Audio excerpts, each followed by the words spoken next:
कारम डैम घोटाले में जल संसाधन विभाग के अपर मुख्य सचिव, कलेक्टर धार से लेकर संबंधित इंजीनियर, ठेकेदार के खिलाफ आपराधिक प्रकरण दर्ज होना चाहिए। मुख्यमंत्री शिवराज सिंह चौहान, जल संसाधन मंत्री तुलसीराम जी सिलावट, स्थानीय जनप्रतिनिधि, वहाँ के विधायक, सबको तत्काल प्रभाव से इस्तीफा देना चाहिए और मध्य प्रदेश की 8.5 करोड़ जनता से माफ़ी मांगना चाहिए और अपनी गलती को एक्सेप्ट करना चाहिए कि भ्रष्टाचार युक्त डैम बना है और उसमें हमारे ही अधिकारियों ने कहीं ना कहीं गलती करी। डैम में भारी भ्रष्टाचार हुआ, इस चीज़ को लेकर मैं 2023 से इस आंदोलन को लेकर चल रहा हूँ और सभी प्रकार की मैंने प्रशासनिक स्तर पर सभी को शिकायतें करी। मेरी शिकायत L4 पर भी है पिछले 5 महीनों से, उसके बाद भी सब अधिकारियों ने उसको नज़रअंदाज किया। क्या शिकायत थी? खामी क्या थी? खामियां थी उसमें, डैम में जहां मिट्टी डालना थी, मिट्टी की जगह पत्थर डाले गए। उनके बाय प्रमाण फोटो वीडियो और सारे प्रूफ के साथ मैंने जब भी जहां भी आवेदन दिया पेन ड्राइव के अंदर डाल के दिया उनको और बताया कि ये सब चीज़ें हैं इसमें और इसमें आप तत्काल प्रभाव से एक्शन लो, नहीं तो ये बांध टूट जाएगा और हम सब लोग मर जाएंगे। क्योंकि मेरा घर भी डैम के जस्ट नीचे है, मेरा गाँव सबसे पहले आता है। कोई कार्रवाई नहीं? कोई कार्रवाई नहीं। अब क्या किया पुलिस ने? अब हम ये चाहते हैं कि डैम में जितने भी अधिकारी जिनको मैंने आवेदन दिए, जो दोषी हैं, उन सबको सज़ा मिलनी चाहिए। HD सिद्दीकी, ई नीनामा, धार कलेक्टर साहब, उनके ऊपर पुरुषोत्तम जोशी जी, घटोले साहब, मंत्री को भी आपने दिया? सभी को दिए मैंने इनको आवेदन। लिखित आवेदन है जिसकी रिसिप्टें हैं मेरे पास में, जिसमें उनके आवेदन दिया आपने? हाँ, मंत्री में किस को आवेदन दिया? सभी को दिए मैंने। नाम बताए ना। विभागीय मंत्री जी और मुख्यमंत्री जी के यहाँ। आप पे दबाव भी है इस दौरान? आप बहुत दिन तक चुप क्यों रहे जबकि लीकेज होता रहा? नहीं तो अभी आवेदन निवेदन ही करते रहे क्योंकि संवैधानिक लोग हैं, लड़ाई तो पेपर पे ही लड़ना पड़ेगी।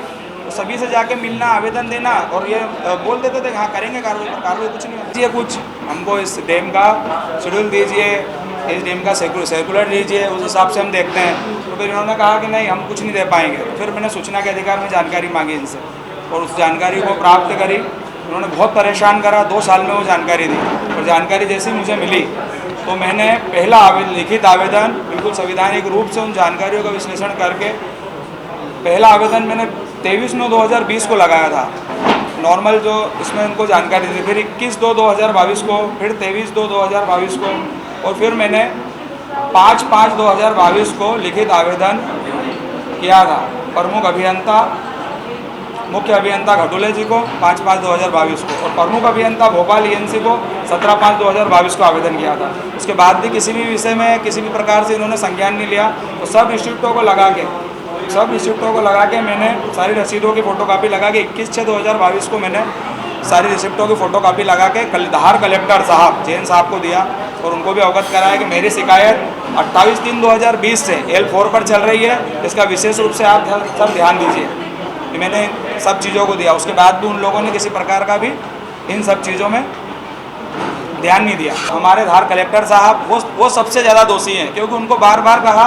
और जो जल होता है, जल संसाधन विभाग और सब जिसमें डैमों में पानी भरा जाता है, छोड़ा जाता है, बारिश में उसके अध्यक्ष वही होते हैं। तो उनकी ये प्रमुख जिम्मेदारी बनती है कि वो उस चीज़ को गंभीरता से लेते हैं। सवाल ये उठता है कि डैम में पानी कैसे भरा, उनकी बिना अनुमति से भरा तो किसने भरा? और अगर डैम में पानी भरा और रिसाव आया पानी भरने से तो कलेक्टर साहब ने ऐसे घोर भ्रष्टाचारी जो डैम बना है उसमें अनुमति क्यों दी पानी भरने के लिए? पुरुषोत्तम जोशी जी इंदौर और उनके ऊपर घटोले साहब, ये 5 अधिकारी हैं और उनके ऊपर हमारे विभागीय मंत्री एवं मुख्यमंत्री, इन सभी के पास मेरी जानकारी थी और कंटिन्यू में जानकारी थी। इन लोगों ने एक्शन नहीं लिया जिसके कारण ये डैम में इतना बड़ा नुकसान हुआ, जिससे हज़ारों लोग बहुत परेशान हुए। त्योहार का समय था और कोरोना के बाद पहली बार खुशी में राखी बनाई जा रही थी और इनकी घोर भ्रष्टाचार की वजह से ये डैम फटा। इस पूरे मामले में करीब टोटल गांव अगर देखे जाए तो करीब 32-35 गांव प्रभावित हैं। अभी क्या हालात है वहाँ पर? पानी निकाला गया था, उसको कोई नुकसान? हाँ, लोगों के खेतों में से पानी गया और खेत नदी बन गए। अब वहाँ खेती करने लायक जगह ही नहीं बची। ऐसे करीब 4-5 गाँव होंगे। 4-5 गाँव है। उन लोगों के अभी क्या? कोई किसी प्रकार का कुछ नहीं हुआ। बेचारे परेशान हैं। किसी प्रकार का कुछ नहीं। आप किसी राजनीतिक दल से भी हैं क्या? भारतीय जनता पार्टी से ही हूँ मैं। भारतीय जनता पार्टी से। क्या शुभ नाम है आपका? लोकेश सोलंकी। क्या पद है? पद नहीं है पर सक्रिय सदस्य हूँ मैं। तो सदस्य